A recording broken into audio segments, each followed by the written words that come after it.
Hey everybody, what's up? It's your girl Bondy Blue, and I am back for another video, y'all. So we're gonna talk about what, 3 topics in this video, and then I'm gonna come to y'all with another video and we'll discuss 3 other topics, okay? And throughout the day, if anything else comes to mind that I might want to speak about, I might just do it on my cell phone and upload it on YouTube. Who knows? Okay, you gotta move and shake around here. Okay, they didn't cancel damn Love and Hip Hop for the rest of the year. I'm nervous, y'all. My nerves is bad. Okay, all right, when they canceling all of the shows, Jesus. Okay, this is how I make my money. You know what I'm saying? So I'm stressed out, but I hope that y'all show up either way. But I know how y'all be. You know, if it's not about, you know, Love and Hip Hop or Real Housewives of whatever, then y'all just kind of be like, yeah, you know. So we gonna see. But, you know, hopefully, fingers crossed, topic videos continue to do well for me. Okay. All right, y'all. Let's go ahead and talk about the first topic, Jamal Bryant. Okay, Reverend Jamal Bryant. Let me read y'all what they say, because they say he got another baby, and y'all know he and Giselle supposedly got back together. All right, they had t-shirts on, the plot, the storyline, their relationship, Real Housewives of Potomac. Okay, that's what it was supposed to be, but it seems as if he is back to his old ways, okay, of sleeping with the parishioners. Okay, but let me read y'all what they say here on gossiponthis.com. The Reverend Jamal H. Bryant just welcomed a baby with a woman who is not his ex-wife and current girlfriend, Real Housewives of Potomac star Giselle Bryant. Sources say that the promiscuous pastor, new baby mama, is one of his church members. Bryant is the pastor of New Birth Baptist Church in Stonecrest, Georgia. Reverend Bryant left Empowerment Temple AME Church in Baltimore to take over at New Birth after Bishop Eddie Long died of cancer back in 2017. Okay, let's not forget about Eddie Long and the young boys, okay, that were members of the church. All right, and those church people kind of stayed behind him. All right, and then here come, you know, Jamal, who also has a history of philandering and being married but still sleeping around with everybody, but y'all want to forgive him and all of that, okay? And now he back to doing it all over again. When somebody is taking advantage of their role in these people's lives, you have to think about, like, how fucked up they really are, like, for lack of a better term, okay? I'm trying not to cuss, but I don't know how else to say that right now. Think about how messed up you have to be as a person, how egomaniacal you must be to know that these people come to you because they are searching for something within their faith, which is something personal, something that means so much to you, something that reaches your brain and your heart and everything. So this is someone who can greatly affect somebody.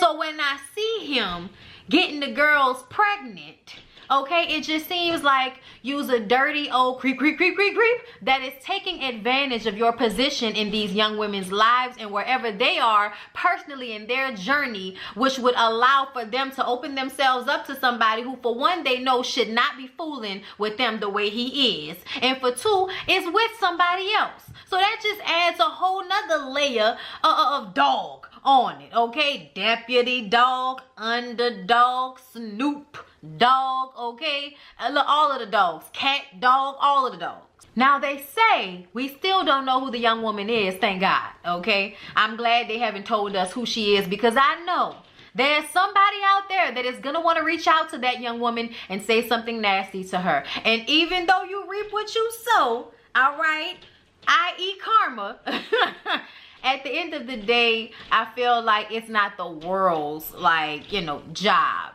to try to judge or tell other people personally what they should be doing in their lives unless they ask, okay? Unless they ask, and then I'm telling you, okay? But I just mean, like, people that I know personally gonna reach out to her and all that type of shit, you know what I'm saying? That's too much, because I know there are people who know who she is, and you know those people are all in her business. Yeah, I'm sorry, my husband is, like, for some reason walking so much right above me. Okay, probably putting on clothes or something, I don't know, but I gotta get these videos done. Okay, I gotta get these videos done. And yeah, y'all, I'm wondering what Giselle is feeling. I'm wondering if she's gonna stick around for it this time. I doubt it, but then again, you went back, so it's like, you know, and they've been together for a while now. Like, they were at the taping of Dave Chappelle's Netflix special, which was like, what? That was 2018 or 2019. It's been a year, okay? It's been enough time for us to know that this girl must have got pregnant while he was dating Giselle. Now, I don't know if they are dating exclusively, and maybe Giselle will say, you know, hey, we weren't exclusive in the relationship at that point when she got pregnant. But I still feel like it shows that he's still doing the same thing that he was doing before. How can you trust that someone is being genuine with you if you know they'll take advantage of whatever woman? Not to say that the woman is not at blame, but I still feel like he is somebody, he's a pastor, he's a reverend, he is somebody that people go to for guidance. And when somebody comes to you for guidance, you should be very careful with the people that come to you looking for your guidance, you know, and help with God. Like, I feel like that's why people should have their own personal relationships with God. And even when they're trying to get on their feet and they are going to church, they need to understand that that is just a tool, okay? That is just a tool, but that does not necessarily mean the pastor, the reverend, whoever is the person of which is, you know, in between you and God in communication. I don't believe that. I believe you can speak to God directly. I feel like you don't need a Reverend Jamal Bryant or Eddie Long or any other of you fucked up men, okay, that decide you want to be egomaniacal and speak to people about God, okay, as if there's God in your actions. It's just, no. That just says a lot about a person to me. I'm sorry. That's just the way I see it. So, yeah, Giselle, girl, I don't know what you gonna do. But I do know, I feel like in one way or another, you brought this on yourself. Because I feel like you so nasty to people, bruh. Like, you so nasty to people. And you put your chin up and you put your nose up at people. And you still have not learned. So I think that God is going to continue to knock your ass down until you do some real humbling. And I don't see that. I don't see it. You know, but that's just my opinion. You know, let's move on. Y'all, Russel Simmons. I'm tired of talking about Russel Simmons. But it was Kimora. It was her birthday. Y'all know that's his ex-wife. She's a model. If you know Russel Simmons, you know Kimora Lee Simmons. So I don't even know why I'm explaining this. But just for backstory, okay? We know they were married for a number of years, okay, back in the Gap. And they got together right after she turned 18. So he wrote a message wishing Kimora a happy birthday. And someone commented on, you know, the freak nasty age range. And here's what he had to say in reply to that person. I never do this, but that's not true. She turned 18 right after I met her, February Fashion Week. Tyra Banks, our bridesmaid, Cindy Crawford, Naomi were all backstage at the Mary McFadden show. They said I was a modelizer and that I wasn't going to stick around. I think that may have inspired her, the challenge. We got to know each other. By May, we were dating. She was legal at 17, but she turned 18 that May. Her mother and her manager, Bethann Hardison, approved, supported, and pushed us. We really didn't need a push. And the love affair began. People like to talk every so often. I lose my cool and talk back. So take this advice. Be happy and share happiness. Try to think uplifting thoughts and keep learning to practice love. That's our goal. Heart emoji. Oh, and celebrate the queen, Kimora Lee Simmons. Okay. That was a cute little read, Uncle Rush. And yes, legally, she was legal. But let's discuss you being 34 and her being 17. That's fucking gross. I don't care how you slice it. I don't care who was at your wedding. I don't care who pushed y'all to be together. Because let's be very clear.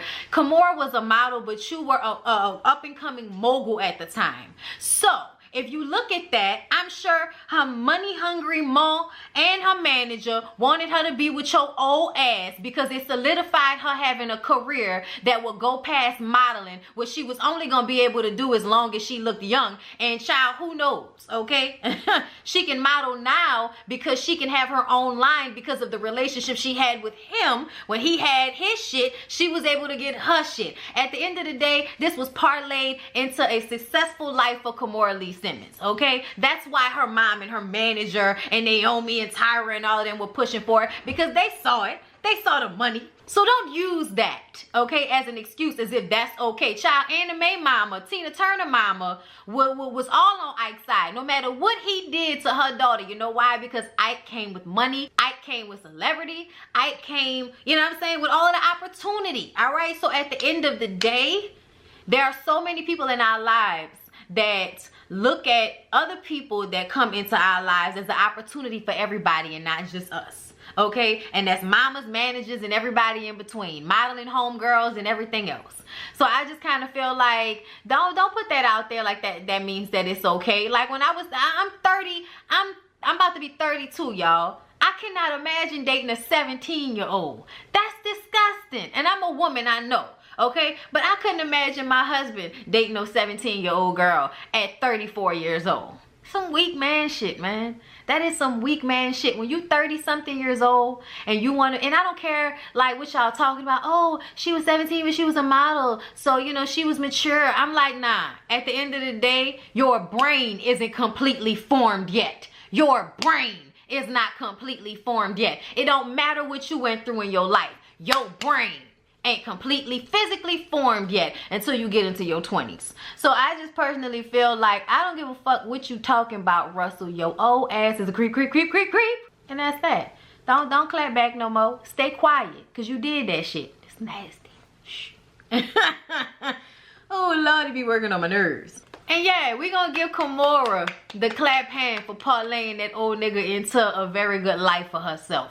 Good for you, sis. But at the end of the day, that is still gross. Ugh. And it says a lot about Russell Simmons. And I know he don't like that, but it says a lot about you. That you always need to be with a woman that is so much younger than you. It shows that you need to have some form of control over the situation.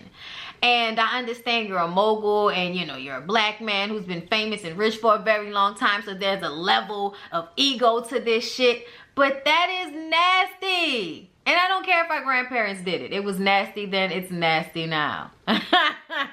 Okay?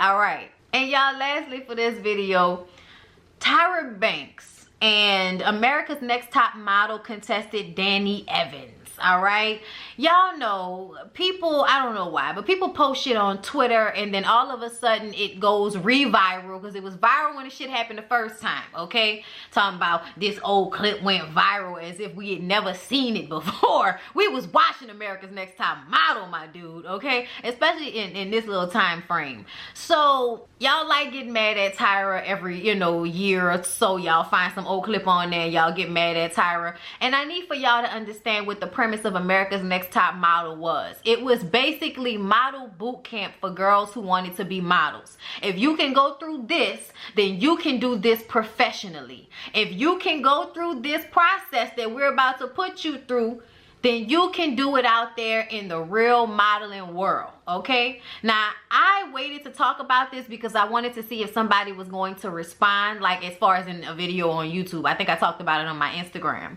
But Danny gave a response. Danny looks so different, y'all. She looked different, but she's still beautiful. And I've watched her over the years. I've seen her modeling all over the place in catalogs and stuff, so I know that she's still very successful. You know, as far as I see, I don't know that lady pockets, but y'all know what I'm saying. It's very easy for these models to just disappear and not model anymore, i.e. Eva. She does stuff, but it's more so because of her personality now than because of her actual modeling. Okay, whereas with Danielle has been a real model this entire time, and that's not shade. We got to get in where we fit in, okay? But Danny gave a nice long video, and it wasn't that she was upset with Tyra, but the producers, okay? The producers had this dentist bring up closing her gap to her, but they had not told her that Tyra specifically said, I want her to close her gap.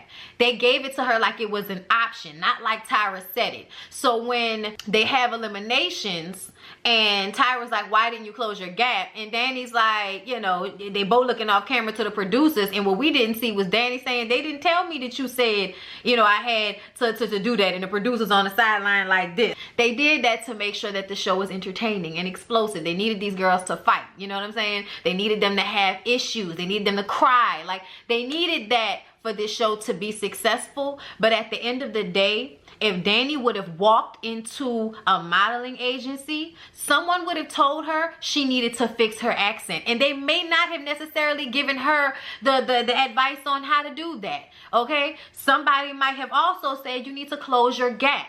Okay, people would say that to her in that industry. The modeling industry is harsh. They don't give a fuck. Either you hot or you not. Okay, that's why, oh, we gotta have the plus size model and then we have the skinny models. They ain't got no fucking in between. Okay, there's no in between for the girls with just a little bit of egg. Nah, there's no in between. There's one or the other. Okay, or you know, the big booty Fashion Nova model girls, you know what I'm saying, with their little ant bodies and shit. So I just kind of feel like people forget that this is exactly what happens. It just so happens that y'all saw it on a reality show. Y'all got to actually see what happens to girls behind the scenes. And I don't know if y'all know, but the modeling industry is not about to change for y'all. They're only going to change so much. They have made a lot of strides as far as who they've allowed in, but it's still very picky. It's still only a few girls who look like this. And then that is always changing, you know, because fashion is changing and style is changing and evolving, and what we find attractive and the type of bodies we find attractive, all of that is constantly changing, okay? So I feel like people are constantly trying to hold people hostage to the shit that was going on a decade ago. When it was going on during that decade, nobody was mad. But because we're in a different mind frame in this time period, y'all want to look back on everything as if it was just like this most terrible thing. And it just wasn't that big of a deal. She closed her gap a little bit. Still beautiful, still successful. And Danny said, I wasn't about to let my teeth or anything get in the way of me getting out of Little Rock, Arkansas. Okay, and when she got home and watched herself on television, she realized how she can change her diction, how she can complete her words, and she could kind of clean up her accent, which she has done. It's doable, it's easy, okay? Like, I didn't learn it until I understood that I sounded different, but I had to leave New Orleans in order for that. When you always around people that sound like you don't hear the difference, okay? When I left, went to Atlanta, was around different accents and heard different people talk, I started to hear myself. Like, even right now, I can hear myself. I go in and out of it. Because I have learned how to, like, tone my accent down sometimes. And then there are other times when I don't have the energy in my mouth muscles to do all of that. And the accent is just what the fuck it is. Okay, that's also probably when you get the most profanity from me, because that's just how we talk. And I know I'm probably wrong, but Danielle is giving Leslie vibes and I'm turned on by it. But that's just, you know, I was just like, she has a vibe that I'm very into right now. Like, I didn't know what was happening, but something about it, like, I was just like, do you not have Instagram or social media? I want to follow you. Okay, that's just how I felt about it, you know, as I watched her, you know, talk and everything. Danny also said, looking back on it, she realizes that maybe she should have protested a little bit more in order to be an example for girls out there. But I just kind of feel like at the end of the day, whether you didn't close your gap, close it, whatever the situation may have been, on a large scale, would that have really affected you girls out there? Like, I feel like at the end of the day, if you have parents that make you feel good about yourself growing up, then you will feel good about how you look. My mom had a gap. My mama had a gap when I was coming up, but after she had me, the calcium in her teeth weakened. So she started to lose teeth or whatever. So she had to get them replaced. So her gap, you know, eventually went away because she had to get those teeth replaced. But my mom had a gap. And my mama was sexy as shit. Like, I mean, just, you know, soft hair and really good features, you know what I'm saying? And, you know, she would wear contacts sometimes because it was like the fucking 80s and we did that, okay? But, like, you know, soft hair, bob, okay? Good moles, you know what I mean? Good moles and a gap. Even though I understand her feeling the responsibility of that weight, you still see that as time went on, girls with gaps, you know, became more acceptable. Like your girl, what's her name? Slick Woods. Okay, we see Slick Woods out there with her gap, and some people still don't like her. I mean, I think she can't walk for shit. Like, I think she's a vibe, and I think she takes a good picture, but I don't think that, you know, you know, I just You know, like, she can't walk. Oh, Dandy does have an Instagram. I'm about to go follow her. But yeah, y'all, that's my thoughts on it. I hope y'all enjoyed this little video, and I want y'all to come back for the next one.